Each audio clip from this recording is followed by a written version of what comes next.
90 থেকে 95% লোক কুরবানি করতে যায় ভুল করে। কোনো ব্যক্তির নামে কুরবানি হবে না, কুরবানি করতে হবে কার নামে?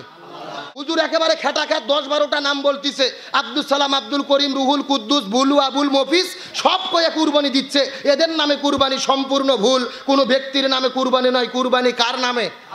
তাকে কুরবানি দেওয়া যাবে কিনা, বিশেষ করে বাংলাদেশের আলে হাদিসের যারা শায়েখ আছে এরা বলে ভাগে কুরবানি চলবে না। ভাগে কুরবানি 3টে কারণে বাতিল হয়। কথা কয় না, আগে নামাজ না আগে কুরবানি?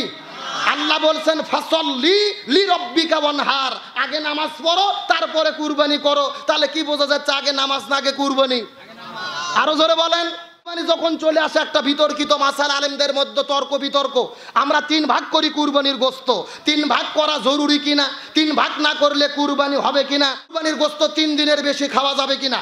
আমাদের গ্রামে কিছু লোক আছে, ওরা গরু কুরবানি, ছাগল কুরবানি দেয় না, কিন্তু কুরবানির আগে ফ্রিজ কেনে। আজকে এমনও লোক আছে কুরবানির হাটে গরু কিনতে যায়, গরু কেনার আগে সেলফি শুরু হয়, সেলফি আর সেলফি, খালি মোবাইল ধরে খালি বাজ দিচ্ছে। আবার কিছু কিছু যুবক গত বছর দেখলাম একটা করে আপনার টি-শার্ট বানাইছে, পেছনে লিখে দিয়েছে 1 দিনের কষাই। আমরা কুরবানির দিনে এমন খাওয়া খাই, পেপসি 7 আপ না খেলে গরু গোশত হজম হয় না। এখানে বিষয় দিয়েছে পবিত্র ঈদুল আজহা কুরবানি সম্পর্কে আলোচনা করার জন্য আজকের মাহফিল। টাইম যেহেতু কম, ভূমিকা ছাড়া আমি আপনাদের মধ্যে কথা বলতে চাই। এই বাংলাদেশে যখন ঈদ চলে আসে, কুরবানি ঈদ আসতে গেলে বাংলাদেশের 90 থেকে 95% মানুষ কুরবানি করতে যেয়ে একটা ভুল করে। 90 থেকে 95% লোক কুরবানি করতে যেয়ে ভুল করে। ভুলটাকে আমার দিকে লক্ষ্য করেন। আজকে আমাদের গ্রামের মধ্যে আমরা যখন কুরবানি করি, আমরা বলি আব্দুল সালামের নামে কুরবানি, আব্দুর রহিমের নামে কুরবানি, এরকম একটা ভাষা আছে না নাই? এটা সম্পূর্ণ ভুল। কোনো ব্যক্তির নামে কুরবানি হবে না, কুরবানি করতে হবে কার নামে? আল্লাহর কোরআন বলেছেন, কুল ইন্না সলাতি ওয়া নুসুকি ওয়া মাহইয়ায়া ওয়া মামাতি লিল্লাহি রাব্বিল আলামিন। আপনি বলুন, আমার নামাজ, আমার কুরবানি, আমার জীবন, আমার মরণ সব কিছু কার জন্য? এখন বলেন আল্লাহর জন্য যেটা করা দরকার ওটা অন্যদের জন্য করলে কি হয়? শিরিক হয়ে যায়। শিরিক হলো কবিরা গুনাহ, ইন্নাশ শিরকা লা যুলমুন আযীম। শিরিক হলো মহা জুলুম, শিরিকের গুনাহ আল্লাহ মাফ করে না। একটাবার ভেবে দেখেন আমরা জীবনে কত ভুল করছি। আল্লাহ বাদ দিয়ে ব্যক্তির নামে কুরবানি আমরা করি কি করি না? এমনকি হুজুরের কাছে একটা কাগজ লিখে দেওয়া হয়, হুজুর একেবারে খেটা খেট 10-12টা নাম বলতিছে, আব্দুল সালাম, আব্দুল করিম, রুহুল কুদ্দুস, বুলু, আবুল মফিস, সব কয়ে কুরবানি দিচ্ছে। এদের নামে কুরবানি সম্পূর্ণ ভুল। কোনো ব্যক্তির নামে কুরবানি নয়, কুরবানি কার নামে? তাহলে সমাধান কি? আমাদেরকে বলতে হবে অমুক ব্যক্তির পক্ষ থেকে, অমুক ব্যক্তির পক্ষ থেকে, কিন্তু কার নামে কুরবানি? আজকে বাংলাদেশে যখন কুরবানি চলে আসে, আমাদের মধ্যে একটা তর্ক বিতর্ক চলে আসে, 7 ভাগে কুরবানি হবে কিনা, ভাগে কুরবানি দেওয়া যাবে কিনা। বিশেষ করে বাংলাদেশের আলে হাদিসের যারা শায়েখ আছে এরা বলে ভাগে কুরবানি চলবে না। আবার এখন নতুন করে বলতিছে ব্যক্তির পক্ষে কুরবানি হবে না, পরিবারের পক্ষে কুরবানি। ভাগে কুরবানি হবে কিনা জানার দরকার আছে না নাই? গভীর মনোযোগ, আমার কথাগুলো প্রয়োজনীয়। আমি সরাসরি কোরআন সুন্নাহর আলোকে বলতেছি, ভাগে কুরবানি দিতে পারবেন, তবে ভাগে কুরবানি 3টে কারণে বাতিল হয়। জোরে বলেন কয়টা কারণ? ভাগে কুরবানি 3টা কারণে বাতিল হয়ে যায়। এই 3টা কারণ বলার আগে আমি বলি ভাগে কুরবানি জায়েজ আছে কিনা। আমার নবী হাদিস শরীফের মধ্যে বলেন, বুখারী শরীফের হাদিস, ওয়ান জাবির বিন আব্দুল্লাহ রাদিয়াল্লাহু তাআলা খারাজনা মা রাসূলুল্লাহি সাল্লাল্লাহু আলাইহি ওয়াসাল্লাম। হযরত জাবির বিন আব্দুল্লাহ বলেন, আমরা নবীর সঙ্গে সফরে বের হলাম। সফরে বের হওয়ার পরে আমরা কুরবানি করেছি রাসূলের সাথে। এক গরুতে 7 ভাগ, এক আপনার উটে 7 ভাগ। সুবহানাল্লাহ কোন।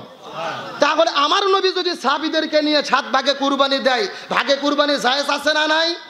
সুতরাং যারা বলবে ভাগে কুরবানি জায়েজ নাই, এরা হলো ফিতনাবাজ। এদের থেকে সাবধান থাকতে হবে। ভাগে কুরবানি জায়েজ আছে, এটার বিরোধিতা করার সুযোগ নেই। কিন্তু ভাগে কুরবানি বাতিল হয় কয় কারণে? বোঝার জন্য বলেন কয় কারণে? 3টি কারণে ভাগে কুরবানি বাতিল হয়ে যায়। নম্বর 1, আপনি যাদের সঙ্গে ভাগে কুরবানি দেবেন, ভাগে কুরবানি দিতে গেলে 7 ভাগেই দেন, 5 ভাগেই দেন, 3 ভাগেই দেন, প্রত্যেকটা শরীরের যেই টাকা দিয়ে পশু কিনবেন এই টাকাটা হালাল হতে হবে। জোরে বলেন কি হতে হবে? আপনি 7 জনে ভাগে কুরবানি দিচ্ছেন, 6 জনের টাকা হালাল, কিন্তু একজন সুদ খায়, ঘুষ খায়, মানুষ থেকে অন্যায়ভাবে টাকা উপার্জন করে, চাঁদা তোলে। ওই লোক নিয়ে যদি কুরবানি দেন, 7 জনের ভেতরে 6 জনের টাকা হালাল, 1 জনের টাকা হারাম। 1 জনের টাকা হারাম খাওয়ার কারণে 7 জনের কুরবানি বাতিল বলে গণ্য হবে। এই জন্য সাবধান, কুরবানি দিতে গেলে ভাগে সবার টাকা হালাল কিনা দেখতে হবে। 2 নম্বর, যদি ভাগে কুরবানি দিতে যান আপনাকে দেখতে হবে যাদের সঙ্গে ভাগে কুরবানি দেবেন এরা নামাজি কিনা, এটা দেখতে হবে। জোরে বলেন কি দেখতে হবে? খুব মনোযোগ ভালো করে বুঝবেন। আল্লাহ তাআলা কুরবানি ওয়াজিব করেছে, ফরজ করেছে। কুল ইন্না সলাতি ওয়া নুসুকি, আপনি নামাজ পড়েন তারপরে কুরবানি করেন। চিৎকার করে বলেন আগে নামাজ না আগে কুরবানি? কথা কয় না, আগে নামাজ না আগে কুরবানি? আল্লাহ বলছেন ফাসল্লি লিরাব্বিকা ওয়ানহার, আগে নামাজ পড়ো তারপরে কুরবানি করো। তাহলে কি বোঝা যাচ্ছে আগে নামাজ না আগে কুরবানি? আরো জোরে বলেন। তাহলে বোঝা গেল যাদের সঙ্গে ভাগে কুরবানি দেবেন এদের কি হতে হবে? নামাজি হতে হবে। এখন খুবই বিপদ, গ্রামের মধ্যে নামাজিকে যদি ভাগে খোঁজেন দেখা যাচ্ছে নামাজির চাইতে বেনামাজির সংখ্যাই বেশি। কথা কর না কে?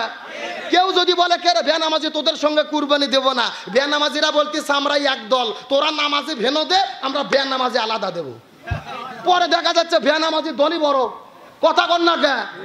এখন সমাধান কি ভালো করে বুঝবেন। বেনামাজিদের কুরবানি দিতে দেবেন না এটা আমি চাচ্ছি না, বরং আমি চাচ্ছি শরীয়তের ফায়সালা। আপনি যেহেতু কুরবানি 15 দিন পরে দেবেন, টাইম আছে, আজকে থেকে আপনি নামাজ ধরেন। তাহলে 7 ভাগে কুরবানি দেবেন, 6 জন নামাজ পড়েন, 1 জন পড়েন না। এই 6 জন মিলে যে নামাজ পড়ে না ওকে আগে নামাজ ধরাতে হবে। তাহলে গভীর মনোযোগ। ভাগে কুরবানি 3টা কারণে বাতিল। 1 নম্বর হারাম উপার্জিত টাকার কুরবানি, 2 নম্বর বেনামাজির সঙ্গে কুরবানি, 3 নম্বর কারণ হলো যাদের সঙ্গে কুরবানি দেবেন কুরবানি দিতে গেলে তাদের সঙ্গে মনের সাথে মনের মিল হওয়া লাগবে। কি হওয়া লাগবে? এই 7 জনের মধ্যে 6 জনের মন ভালো, আল্লাহর সন্তুষ্টির জন্য কুরবানি দেব, কিন্তু একজনের ধান্দা হলো কুরবানি যা হয় হোক, সারা বছর গোস্ত খাইনি, 700 টাকা কেজি গোস্ত খাওয়া লাগবে। এই নিয়তে যদি কেউ কুরবানি দেয় ওই একজনের নিয়ত বিফলে যাওয়ার কারণে পুরো কুরবানি বাতিল বলে গণ্য হবে। তাহলে গভীর মনোযোগ, শর্টকাট মূল কথা বোঝেন। আপনি ভাগে কুরবানি দেন, জায়েজ আছে, না জায়েজের কোনো সুযোগ নেই। 1 নম্বর যাদের সঙ্গে, এই আমার দিকে লক্ষ্য করেন, ভাগে কুরবানি দেবেন তবে 3টা শর্ত। যাদের সঙ্গে ভাগে দেবেন হালাল উপার্জিত সবার সম্পদ হতে হবে, 2 নম্বর নামাজি হতে হবে, 3 নম্বরে আপনি দেখবেন সবার মন নিয়ত ঠিক আছে কিনা। এই 3টা শর্ত মানে ভাগে কুরবানি দেন। কিন্তু 3টা শর্তের লোক যদি খুঁজে না পান, ভাগে 2 লক্ষ টাকার গরু দেওয়ার চাইতে 6000 টাকার ভেড়া কিনে কুরবানি দেওয়া ভালো। কথা কি বোঝা যায়? ভাগে দেওয়া যাবে তবে 3টা শর্ত মানে ভাগে কুরবানি দেবেন। আসুন, কুরবানি যখন চলে আসে একটা বিতর্কিত মাসালা, আলেমদের মধ্যে তর্ক বিতর্ক। আমরা 3 ভাগ করি কুরবানির গোস্ত, 3 ভাগ করা জরুরি কিনা, 3 ভাগ না করলে কুরবানি হবে কিনা। গভীর মনোযোগ। 3 ভাগ করে আমরা যে কুরবানির গোস্ত বন্টন করি সরাসরি কোরআন বা হাদিসে এই 3 ভাগ করার ডাইরেক্ট কোনো বর্ণনা পাওয়া যায় না। তাহলে আমরা কুরবানির গোস্ত কেমনে বন্টন করব? সরাসরি কোরআনের বক্তব্য, কোনো হুজুরের বক্তব্য নয়। সূরাটির নাম সূরা আল হজ, আয়াত নম্বর হলো 36। আল্লাহ তাআলা বলতিছে তোমরা যদি আল্লাহর সন্তুষ্টির জন্য কুরবানি দাও, কুরবানি যখন হয়ে গেল গোস্ত তোমরা কি করবা? ফাকুলু মিনহা, সেখান থেকে তোমরা খাও। ওয়া আতইমু, তোমরা দিয়ে দাও। অল কানিয়া অল মুতারর, তাদের মধ্যে গোস্ত বিতরণ করো যারা তোমাদের কাছে গোস্ত চাই আর যারা চায় না, 2 দলকেই দিয়ে দাও। সুবহানাল্লাহ কোন। তাহলে আল্লাহ কয়টা বিধান দিল?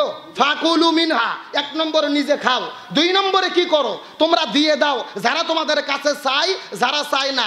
কারা চাই? ফকির মিসকিন দরিদ্র অসহায়। চায় না কারা? আপনার গ্রামের ভাই প্রতিবেশী, এরা একেবারে ফকির মিসকিন না তবে কুরবানি দেয়নি, আপনার আত্মীয় স্বজন, এদেরকেও দাও। এখান থেকে 3টা ভাগ পাওয়া গেল। 1 নম্বর নিজে খাবো, 2 নম্বর গরিব মিসকিনদের দেব, 3 নম্বর আত্মীয় স্বজনকে দেব।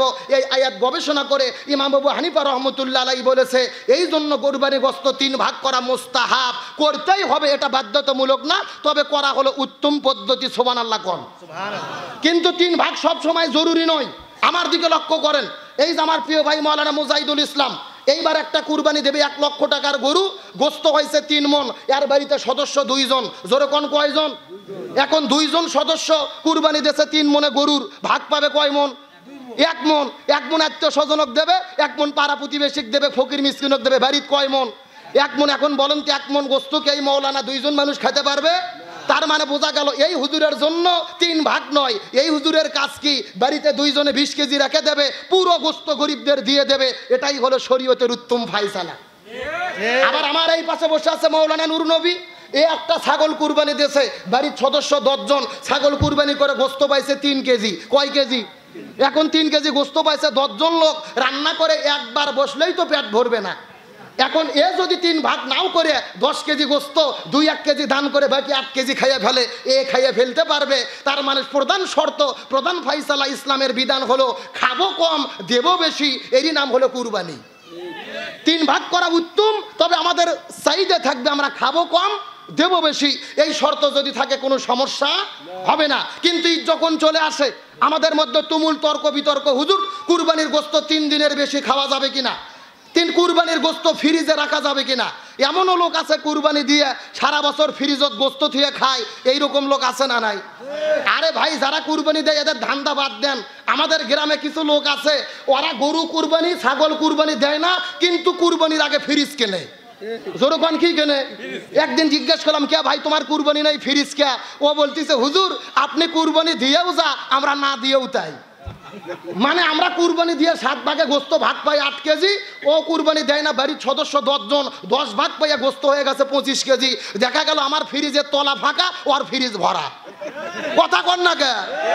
এখন আসেন শরীয়তের মাসলা কি, কুরবানির গোস্ত 3 দিনের বেশি খাওয়া যাবে কিনা? গভীর মনোযোগ, মারাত্মক মাসালা।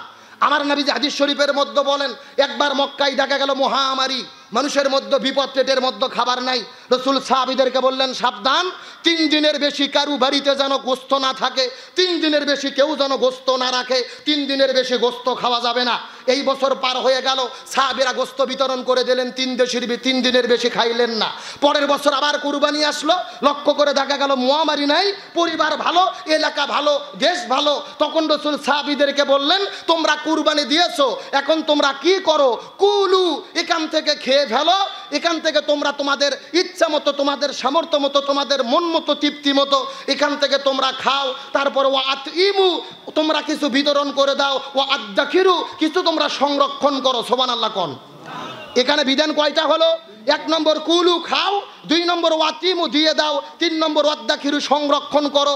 এখান থেকে সাহাবীরা কেউ কেউ পাওয়া যায় হাদিসে গোস্ত রোদে শুকে, তখন তো ফ্রিজ ছিল না, গোস্তর শুটকি করে দীর্ঘদিন পর্যন্ত তারা খেয়েছে। তার মানে বোঝা গেল, দেশত যদি মহামারী না থাকে, গোস্ত 3 ভাগ করে গরিবেরটা গরিবকে দেওয়ার পরে, আত্মস্বজনকে বুঝে দেওয়ার পরে, আপনার ভাগের গোস্ত যদি ফ্রিজত রাখে কিয়ামত পর্যন্ত খান, কোনো সমস্যা নাই। ফায়সালা কি কোনো ভেজাল আছে? কিন্তু আপনার আগে মন ঠিক করা লাগবে। আপনার নিয়তি যদি থাকে, গরু একটা কুরবানি দেব, সারা বছর 700 টাকা কেজি গোস্ত কিনতে পারি না, ফ্রিজ ভরে থব, বিটি জামাই আসবে, বিয়ে আসবে, ইচ্ছা মতো খাবো, ওই নিয়ত করলে তো কুরবানি বাতিল।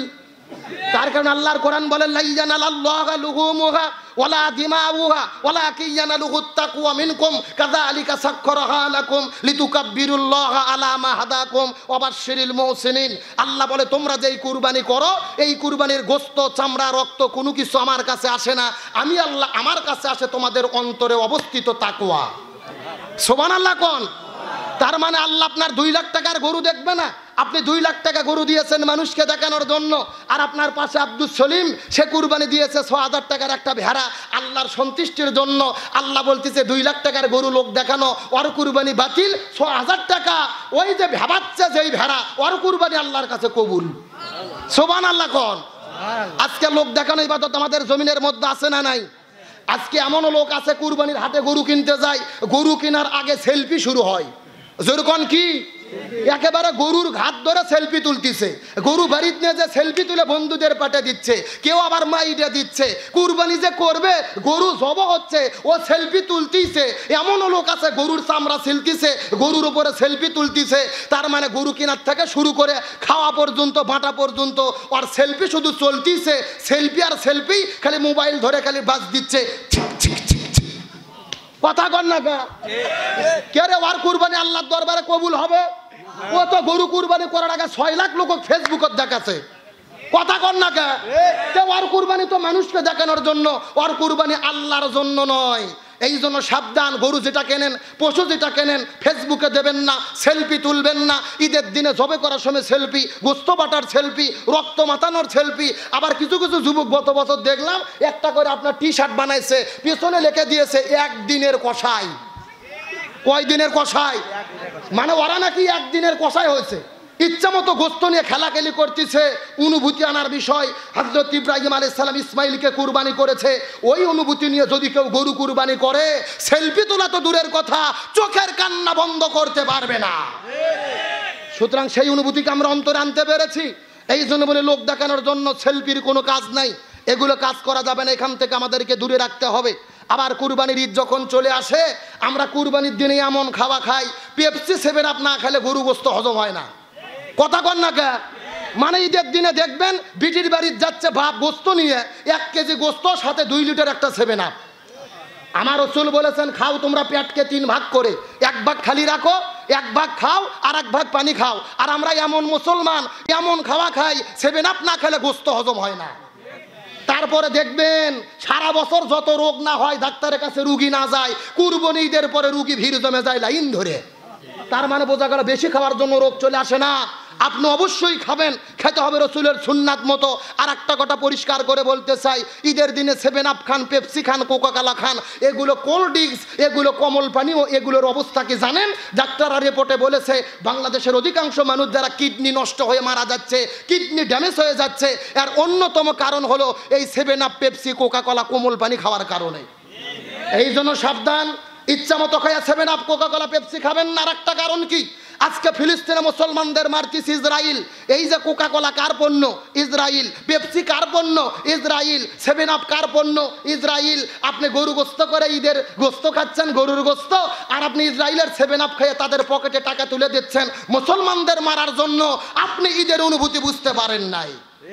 সুতরাং বেশি খাই এমন কোনো কাজ যেন না হয় আমাদের, এই জন্য আমাদেরকে সজাগ থাকতে হবে। আপনাদের কি কষ্ট হয়? রাগ করেন? আরে ভাই, ওয়াজ তো বহু বক্তারই শুনছেন, বর্তমান প্রেক্ষাপটে আমুলের ওয়াজ করতেছি। যেরকম কিসের ওয়াজ? এই আমুল তো শুরু হবে এই যে 7 দিন পরে যখন ঈদ চলে আসবে। কথা বলেন ঠিক কিনা?